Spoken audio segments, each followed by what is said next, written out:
জামাত ইসলামী কি কওমি হুজুরদের ফাঁদে পড়লো? দর্শক, বাংলাদেশের কওমি আলেম ওলামাদের একটা অংশ, তাদের কোনো রাজনীতি নাই, তাদের কোনো মিশন ভিশন নাই, তাদের কোনো ক্যারিয়ার নাই, তাদের কোনো দাওয়াতি কাজও নাই, তাদের কোনো ইসলাহি কাজও নাই। তাদের কাজ একটাই, জামাত ঠেকাও এবং সারাক্ষণ জামাতের বিরুদ্ধে ফতোয়াবাজি করো এবং জামাতের যেটা দোষ না সেটা কিভাবে তাদের দোষ হিসাবে চাপিয়ে দেওয়া যায়, কিভাবে জাতিকে বিভ্রান্ত করা যায়, এটাই হচ্ছে তাদের কাজ। সমাজে ফিতনা সৃষ্টি করা, ধর্মীয় ক্যাচাল জারি রাখা, এর মধ্যেই তাদের রেলেভেন্স, এর মধ্যেই তাদের প্রাসঙ্গিকতা। এজন্যে কওমি আলেমদের একটা অংশ দেখবেন যে তারা ওয়াজ করতে গেলে অথবা খুতবা দিলে শুধু এই জামাতের আকীদা খারাপ, এই মওদুদি এই বলেছেন সেই বলেছেন, এর বাইরে কোনো ওয়াজ নাই। যেমন বাংলাদেশে আমি কিছু আলেমের নাম বলতে পারি, সে আলেমকে আপনি কিভাবে চিনেন? এই প্রশ্নের উত্তর যদি খোঁজেন, উত্তর হচ্ছে যে তিনি জামাতকে গালি দিয়েছেন, জামাতের আকীদা খারাপ এই কথা বলেছেন, মাওলানা মওদুদিকে গালি দিয়েছেন, এই সূত্র ধরে তাকে আপনারা বা আমরা চিনি। যেমন আমি যদি প্রশ্ন করি, বাংলাদেশে একজন আলেম আছে জনাব লুৎফর রহমান ফরাজি, তাকে আপনি কিভাবে চেনেন? যেমন শাইখুল হাদিস আল্লামা আজিজুল হককে আমি কিভাবে চিনি? আল্লামা মামুনুল হকের বাবা, তিনি বুখারী শরীফের প্রথম বাংলা অনুবাদক, তিনি বাংলাদেশের বেশ কয়েকটা বড় মাদ্রাসার প্রতিষ্ঠাতা, শাইখুল হাদিস, এভাবে চিনি। এরপরে যদি জিজ্ঞেস করি শাইখ আহমদুল্লাহকে কিভাবে চেনেন? তিনি একসময় প্রশ্ন উত্তর দিতেন, তিনি অনেক বিতর্কিত প্রশ্নের সুন্দর উত্তর দিয়েছেন, তিনি জনকল্যাণমূলক কাজ করেন। যদি প্রশ্ন করি আপনি ডক্টর এনায়েতুল্লাহ আব্বাসীকে কিভাবে চেনেন? যে তিনি খুব স্ট্রংলি তাকফির করেন, এর বিরুদ্ধে কাফের হওয়ার ফতোয়া দিয়েছেন, তার বিরুদ্ধে দিয়ে দিচ্ছেন, এভাবে তাকে চিনেন। এরকম এক একজন আলেম যারা জাতীয়ভাবে পরিচিত, তাদেরকে আপনি কিভাবে চিনেন? এই প্রশ্ন উত্তর খুঁজতে গেলে একটা বড় অংশ পাবেন যাদেরকে চেনেন শুধু জামাত বিরোধিতার কারণে, মাওলানা মওদুদিকে গালি দেওয়ার কারণে, জামাতের আকীদা খারাপ এই গালি দেওয়ার কারণে, যেমন লুৎফর রহমান ফরাজি বা এরকম আরো অনেকে আছেন। এর বাইরে তাদের যে না অমুক হুজুরের, ফরাজি সাহেবের হাদিস তাত্ত্বিক একটা উচ্চতর আলোচনা আছে, যে আলোচনাটা অসাধারণ, ইউনিক। আমি ওই আলোচনাটা শুনতে গিয়ে সর্বপ্রথম তার সাথে পরিচিত হই, অথবা তিনি একটা জটিল মাসালার সুন্দর সমাধান দিয়েছেন, এরকম কোন বিষয়ের ক্ষেত্রে তার প্রাসঙ্গিকতা দেখাতে পারবেন না। তার প্রাসঙ্গিকতাই হচ্ছে যে জামাত কোপাও। তো দর্শক, এই যে অংশটা, যাদের রুটি রুজি এবং সোসাইটিতে যাদের রেলেভেন্স জামাতের আকীদা খারাপ এই গালি দেওয়ার মধ্য দিয়ে, মাওলানা মওদুদিকে গালি দেওয়ার মধ্য দিয়ে, তারা চায় যে এই ক্যাচালটা সোসাইটিতে লেগে থাকুক, রিলিজিয়াস এরিনা এটা লেগে থাকুক। তারা চায় যে তারা যেরকম সারাক্ষণ মাইক হাতে পেলে বা ফেসবুকে দেখবেন যে ফরাজি টাইপের হুজুরদের লাস্ট 10টা ফেসবুক পোস্ট যদি খুঁজে দেখেন, 10টার 10টাই জামাত সম্পর্কিত, জামাতের বিরুদ্ধে, মাওলানা মওদুদের বিরুদ্ধে। অথচ দেশে, সমাজে, রাষ্ট্রে কত সমস্যা, মানুষ গাফেল হয়ে যাচ্ছে, দিন বিমুখ হয়ে যাচ্ছে, কত মানুষ মুরতাদ হয়ে যাচ্ছে, ইসলাম নিয়ে অনেক জায়গায় কথা বলার আছে, মানুষ ঠিকভাবে নামাজ পড়ছে না, জাকাত দিচ্ছে না, এগুলো নিয়ে কত দাওয়াতি কাজের সুযোগ আছে, মিথ্যা বলছে, পর্দা করছে না, কত দাওয়াতি কাজের সুযোগ আছে, এগুলো নিয়ে কোনো দাওয়াতি কাজ নেই। এই যে ফুটবল ফিতনার মধ্যে পুরো তরুণ প্রজন্ম নিমজ্জিত, এগুলো নিয়ে দলিল ভিত্তিক আলোচনা করা যায়, কিন্তু তা কিছু দেখবেন না। লাস্ট 10টা ফেসবুক পোস্টের 10টাই দেখবেন যে জামাতের আকীদা খারাপ, মওদুদের আকীদা খারাপ, জামাত শিবিরকে গালি দেওয়া। তো এই অংশটা চায় যে জামাতের আলেম ওলামারাও যেন এই আকীদা নিয়েই পড়ে থাকে, এগুলো নিয়ে কথা বলে, এগুলো নিয়ে পাল্টা উত্তর দেয়, তাহলে আবার তারা পাল্টা উত্তর দিবে, তারা একটা উত্তর দেবে, পাল্টা উত্তর দেবে, পাল্টা উত্তর দেবে, পাল্টা উত্তর দেবে, এভাবে চলতে থাকবে। আর তারা সোসাইটিতে রেলেভেন্স হবে এবং এতেই তারা সফল। যে না, আমরা উত্তর দিই, তারা উত্তর দেয়, আমরা উত্তর দিই, তারা উত্তর দিই, এটাই তো আমরা চাই, কারণ তাদের কাজে এটা। কিন্তু জামাতপন্থী আলেম ওলামাদের কাজ এটা না। তাদের কাজ হচ্ছে, তাদের একটা পেশা আছে, তারা কেউ পিএইচডি ডিগ্রি প্রাপ্ত, তাদের চাকরি আছে, শিক্ষকতা আছে, তারা অনেকে লেখক, তারা অনেকে গবেষক, তাদেরকে বিভিন্ন বিষয়ে দার্স দিতে হয়, তাদেরকে সাংগঠনিক কাজ করতে হয়, বহুমুখী কাজ করতে, তাদেরকে স্ত্রী সন্তানদেরকে সময় দিতে হয়।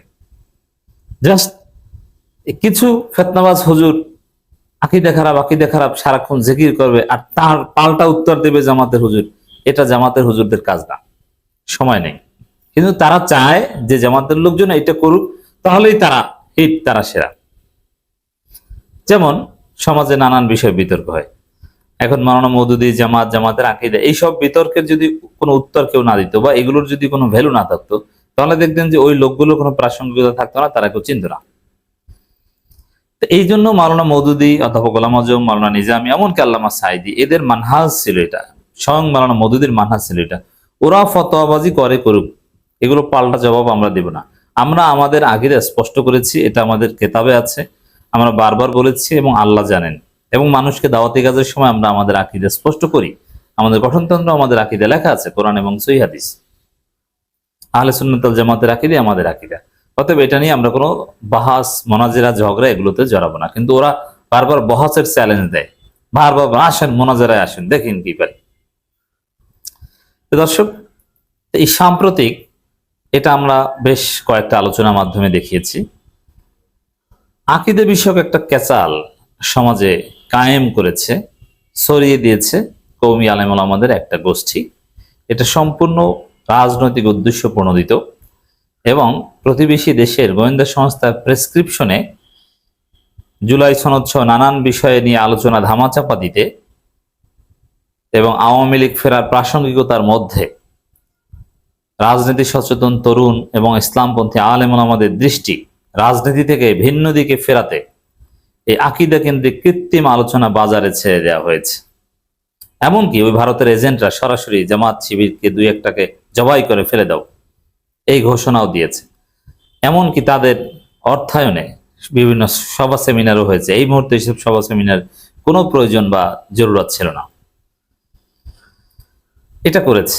তার প্রেক্ষাপটে আমরা দেখলাম জামাত ইসলামী পন্থী আলেম ওলামারা ইসমাতে আম্বিয়া ও আদালতে সাহাবা, মানে তারা সেমিনার করে জামাতকে যে বিষয়ে অভিযুক্ত করছে, এটা পুরানো, এটা নতুন কিছু না। সেই বিষয়ে জামাতও একটা সেমিনার করেছে, একটা এলমি পর্যালোচনা শীর্ষক জাতীয় সেমিনার। এটা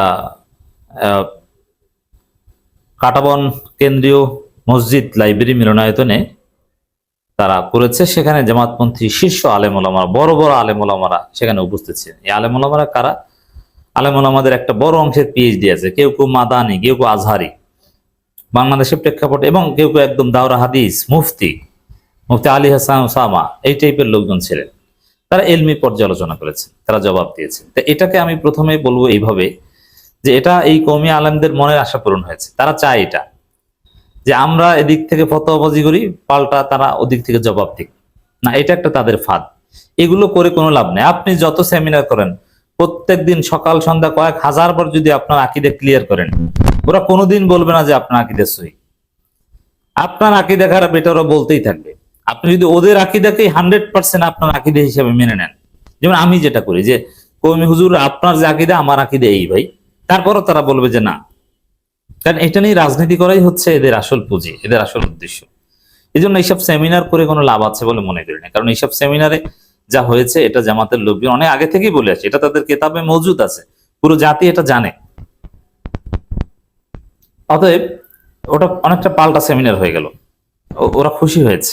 তবে একটা বিষয় আমি দেখলাম, জামাতের আলেম ওলামারা কতটা সভ্য, ভদ্র, নম্র, মার্জিত, রুচিশীল। তারা একটা সেমিনার করেছে, আদালতে সাহাবা, ইসমাতে আম্বিয়া বিষয়ে অনেক কথা বলেছে, দলিল ভিত্তিক ঘন্টার পর ঘন্টা আলোচনা করেছে। কাউকে একটা গালি দিল না, কারো বিরুদ্ধে ফতোয়া, হুমকি ধামকি কিছু না। কিন্তু একটা বিতর্কিত বিষয়ে বিরাট একটা সেমিনার, তাদের অবস্থার ক্লারিফিকেশন, দলিল ভিত্তিক পর্যালোচনা হয়েছে। কিন্তু কোনো আপত্তিকর শব্দ চয়ন নাই, কোনো গালি নাই।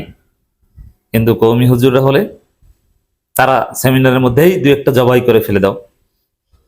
আবার কি নইলে মানে কেউ কেউ বলে যে জুতার মালা গলায় পরে ঢাকার শহরে ঘুরবো। মানে শব্দ চয়ন দেখেন, এদের রুচি দেখেন।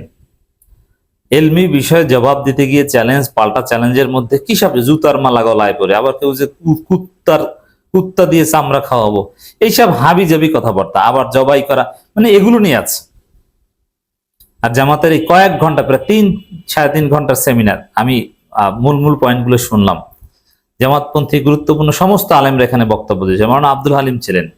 একটা আপত্তিকর শব্দ চয়ন, অরুচিশীল, অমার্জিত কোনো শব্দ আমি শুনিনি। দলিল ভিত্তিক সুন্দর আলোচনা। তাদের জামাতের বিরুদ্ধে যারা সারাক্ষণ বিষোদ্গার করে, তাদের বিরুদ্ধেও একটা কটূক্তি বা একটা খারাপ শব্দ প্রয়োগ করেনি। This is Jamaat Islami.